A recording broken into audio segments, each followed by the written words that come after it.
I'm Lena from Tilburg for BizNews. Well, Martin Wolf needs very little by way of introduction. Among business and financial journalists, he has been described as the top of the heap, the first person you turn to for insightful comments in economic crisis. He's the chief economic commentator at the Financial Times, and he has just published a new book titled The Crisis of Democratic Capitalism. Martin Wolf, welcome to BizNews.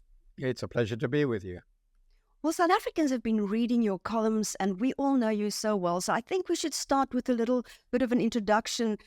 Where do you come from? What shaped your ideas? Okay, that's actually the preface of my book, a little bit of sort of family history of the last century, starting in a way with my father's birth, which was in 1910, so 113 years ago. He was born in what was then the Austrian Empire, actually in the Polish bit of it. But in 1914, as the Russians advanced, my father went he was a little boy of 4, with his parents to Vienna, the capital of the empire, and he grew up there. He was Jewish.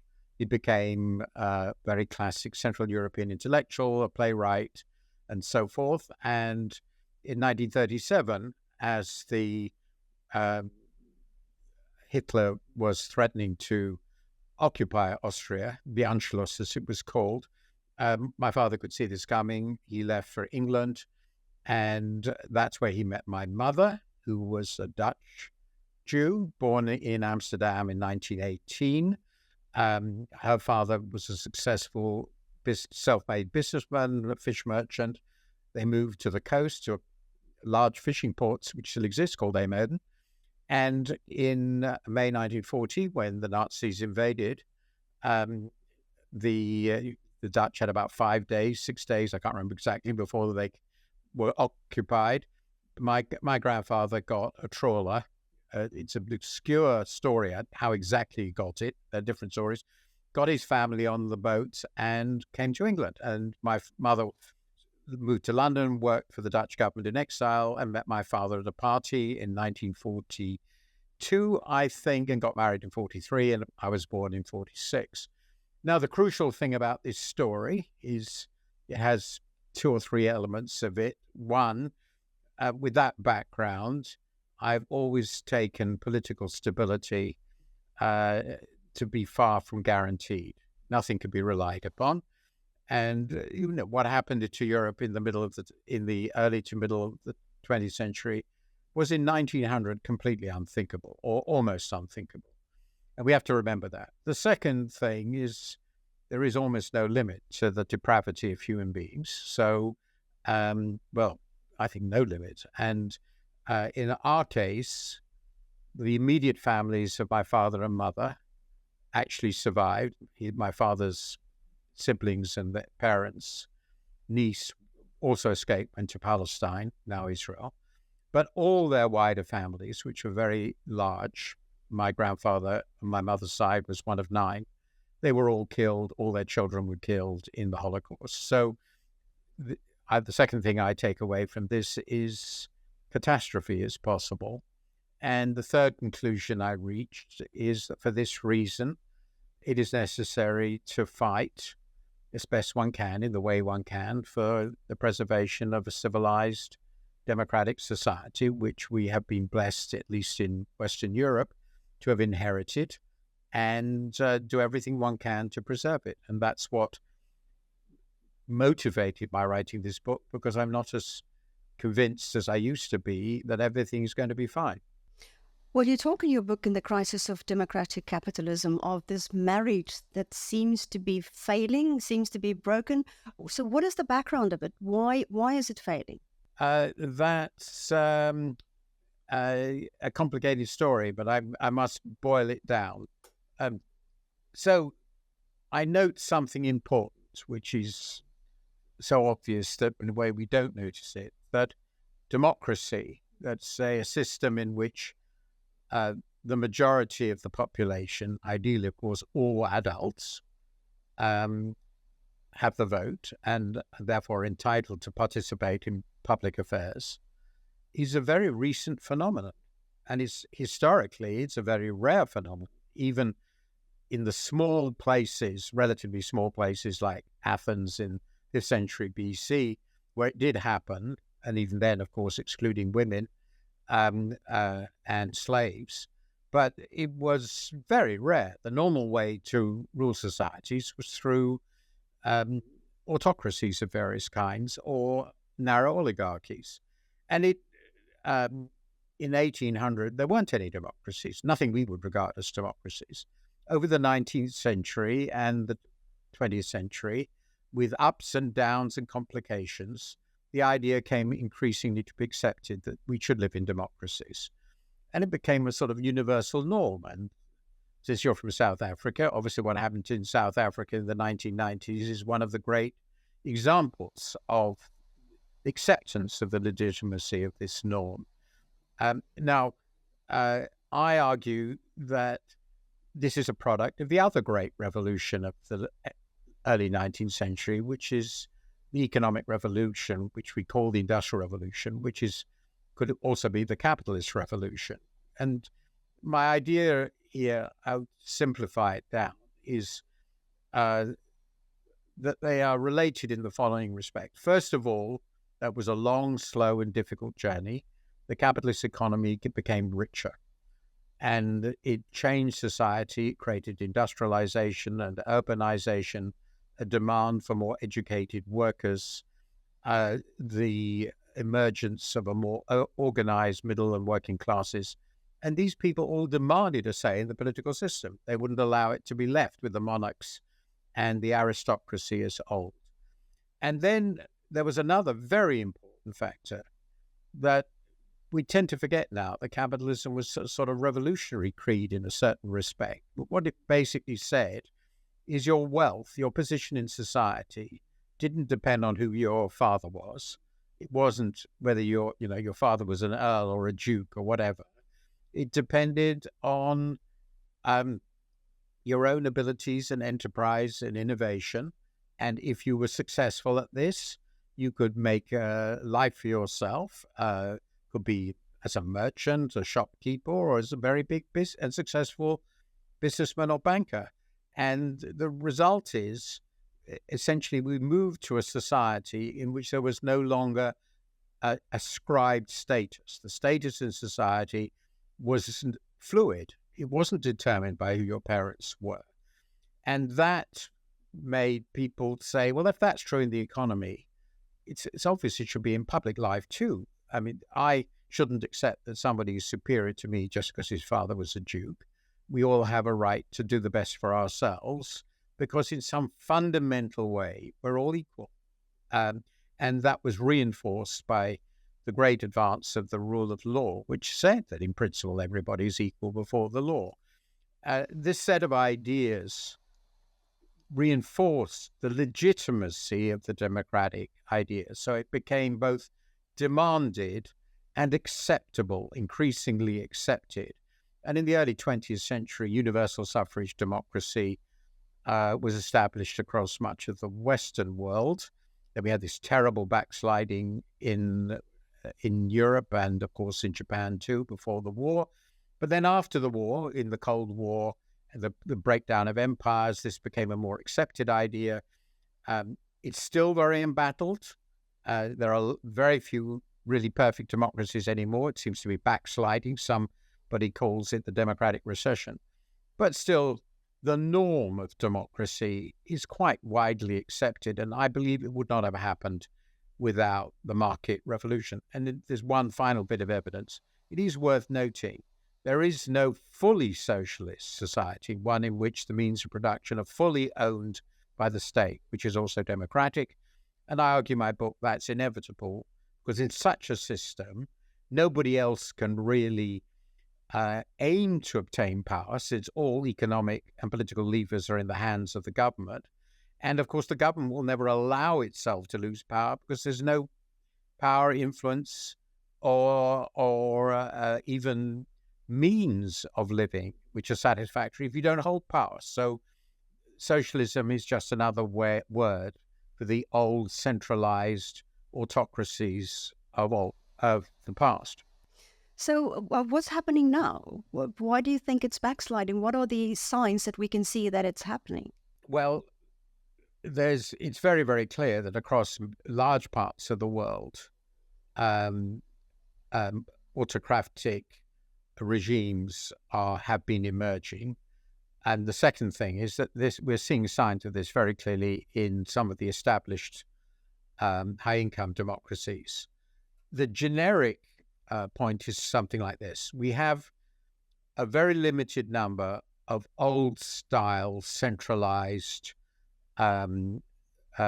totalitarian states or near-totalitarian states. And basically, the important ones are descendants from communism, which was the most important and long-lasting of these totalitarian movements in the 20th century. And clearly, China is the most important.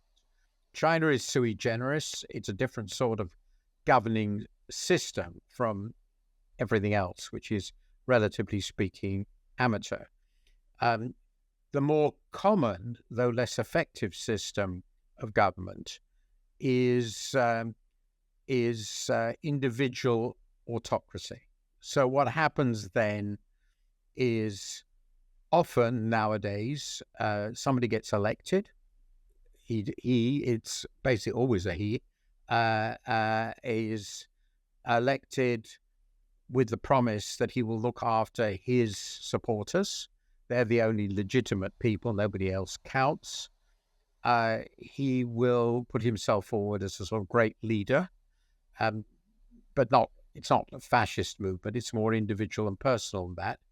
He will then put his cronies into all the key positions in the legal system, in the judiciary, in the economic ministries, in the Department of Justice, or whatever that may be called, in the police, in the army. So all these institutions are full of people who are loyal to him personally, not to the institutions of the state or even to the party. And he will be able to use those, including control of the media, enjoyed directly by himself or by his cronies.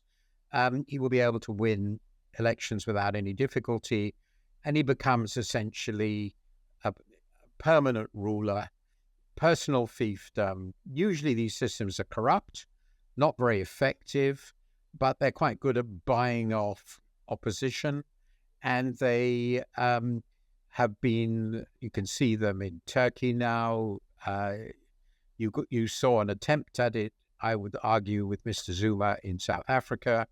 You, I think, can see it, increasing signs of it, alas, in Modi's India. Bolsonaro in Brazil got very close to it, but didn't quite manage it. There's one other old-style left-wing despotism which isn't a proper institutionalized one, and that's Maduro in Venezuela. And I can go on the long list. What was really worrying is that you can see some signs of this, or very similar parts of this, in really important democracies. And the most important is America, where Donald Trump clearly falls into this category, though thank God he's pretty incompetent at it, and the American system is relatively difficult to subvert. And we can see other figures. Marine Le Pen in France might play a similar role in future. So this is a general phenomenon, and it links with what is often called the rise of populism. And I think it's important to distinguish two forms of populism. One, which is universal. All populist movements are anti-elitist. So they blame what they call the deep state, the corrupt elites, which includes the judiciary and all the other four institutions I mentioned earlier. And they say, we will stop that problem by getting rid of all these people and replacing them with good people on our side. So that basically means destruction of the independent institutions of the state and also the protective institutions like the rule of law. And that's pretty well universal. But then it becomes even more dangerous if these movements are anti-pluralist. So basically what they say is, people who support us are the real people. Anybody else is a traitor. We can do what we want with them. And you mobilize politics around the tyranny of the majority. If you've got the majority on your side, you're allowed to do whatever you like because the majority is on your side. And that's what it means to be a Democrat, isn't it? So that's the phenomenon we're seeing. And we're seeing it in many, many different countries. Well, what do you think if that's happening? Because a lot of these countries you mentioned is in the north, apart from a couple you mentioned in South America. What is the impact of that on developing nations, on Southern Africa, or maybe a country like South Africa? Well, a lot of these countries are, in fact, developing countries. In fact, the majority are developing countries. And I think the reason for that, perfectly understandable, is that the conditions for a stable democracy are not so fully advanced in developing countries. What are the conditions for a stable democracy? Well, I think most people would say a stable economy, a sufficient prosperity that everybody feels basically secure. The economic life isn't a matter of daily survival, that you can feel sufficiently secure and sufficiently economically independent to let politics go where it will, because you'll be looked after, because the society is rich and prosperous. A society in which there's a pretty reasonable trust between the rulers and the ruled, because it's reasonably equal socially and economically. And the education levels of the population at large are not very different from those of who are ruling. So they understand one another. They're not distant.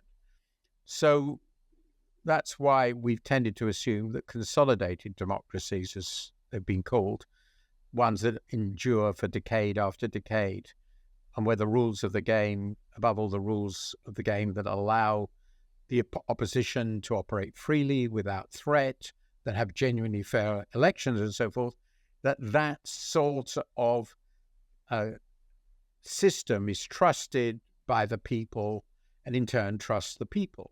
That this takes quite a while to create, and it does require a fair amount of economic success. And so it's not an accident that, with very few exceptions, the stable democracies are quite prosperous, predominantly middle-class societies. Now, if you say that's what you want, then if you get rapidly rising inequality, you get poor economic performance, if you get massive, massive concentrations of wealth in the hands of the relatively few, thereby creating a political, economic, and inevitably political oligarchy, a new aristocracy, as it were, it is likely that the people will start saying, well, what we want is somebody who will look after us. And the person who they will want to look after us is a demagogic leader, usually. This is actually discussed by Plato in the Republic 2,500 years ago. Very similar phenomenon. So you get a battle then, complicated battle between the aristocratic, the plutocracy, the demagogic leader, and the sort of professionals and technocrats who run the state.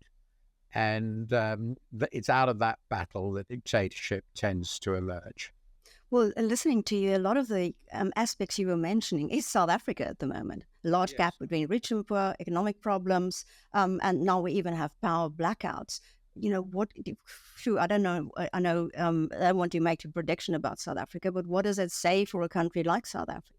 Well, I wrote what I sometimes think was the saddest, but also perhaps best column I've ever wrote. And this was in 2000, I think. And that was after my first visit to South Africa, which was fascinating. And of course, at a very crucial stage in the history of the country.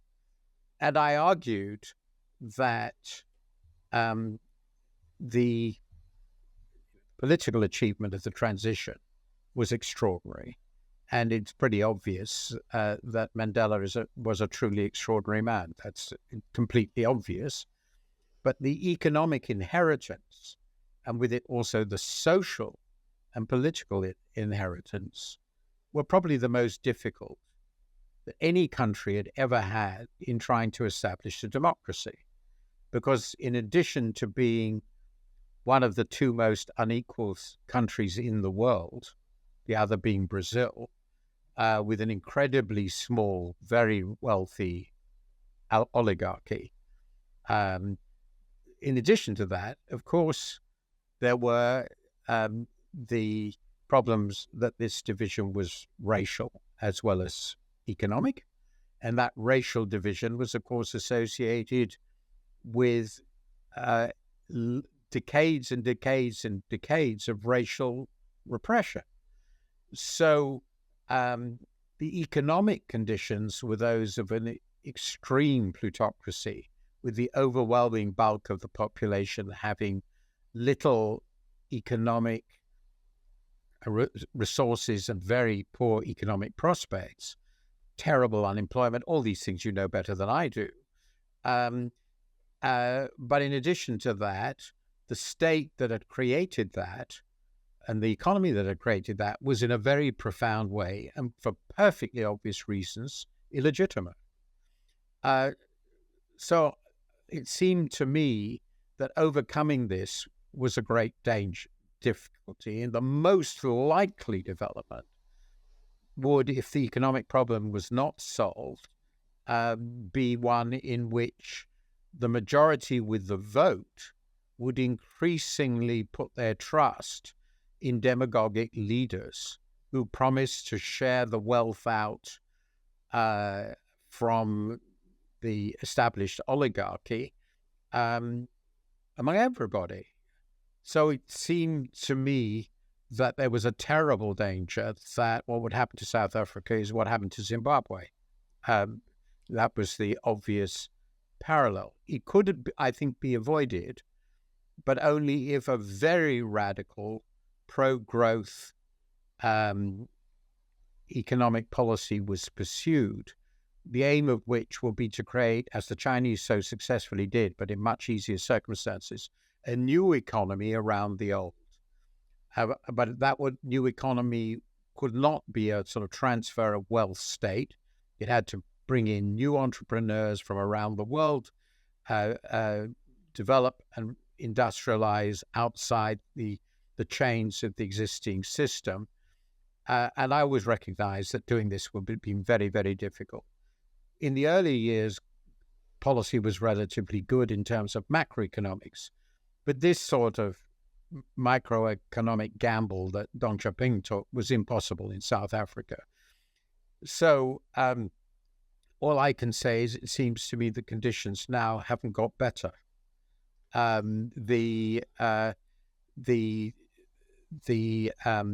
rent extraction by newcomers into quite understandable rent extraction by newcomers seizing their share of the spoils of the elite economy has occurred. So the elite is more biracial, as I can see it now, than it used to be, but it's still, unfortunately, a largely predatory and non-productive elite. It's not an elite creating new wealth in large quantities. It's extracting resources.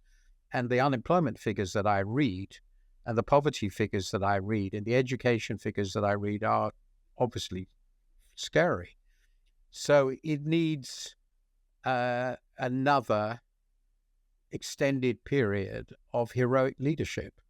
One of the tragedies, well, I don't know, actually, maybe it wasn't, but you need, if you look at the countries that have been successful in these situations, you need a long period of stable, intelligent, popular rule by an immensely far-sighted, trusted and competent leader. And I suppose some of my friends who knew him much better than I do, I've never met him, thought Cyril Ramaphosa would be that man. But I'm afraid that doesn't seem to me, from my limited knowledge, to be the case. Obviously, he's better than, I think, than Zuma was. But the truth is that the leadership of the country, incredibly difficult task anyway, just unbelievably difficult, has deteriorated from the first president. And I sort of think that somewhere in the wings is somebody like Mr. Malema, as the leader. But at the least, it now needs a heroic effort, and a heroic and shared effort. Can we just discuss possible solutions for this? Because the solutions that you might propose for the world is probably South Africa's, apart from a charismatic leader. It's also the solutions. It's pro-growth. What are the solutions for the crisis? Obviously, in all these countries, you need widely shared growth. You need growth that benefits the masses. So that you need, there's no great difficulty. You want the South African economy to grow at 5% a year, and you want the incomes of the poorest among the South Africans to grow 7 or 8% a year. That would change everything, absolutely everything. And it sounds ridiculous, but the Chinese did it for 1.3 billion people. It's pretty staggering, isn't it? And for some substantial period, though not more recently, the Indians did it too. It's not inconceivable.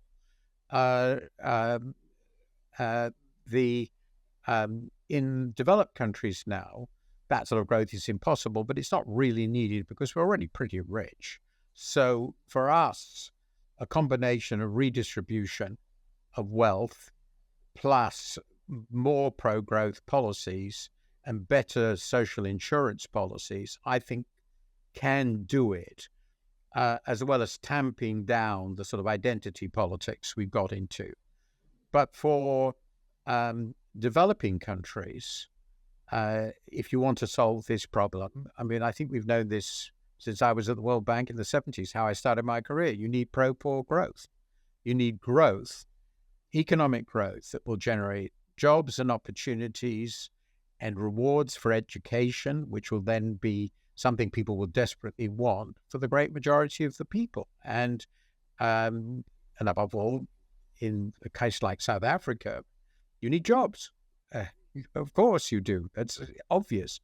And it is possible to do this because we know it's been done. But starting from stagnation and even worse, that it is hard to do. But that's what you have to do. I think the developed countries, the problem is relatively small. We're very rich. We do have a pretty fair number of growth opportunities. We have quite diverse economies.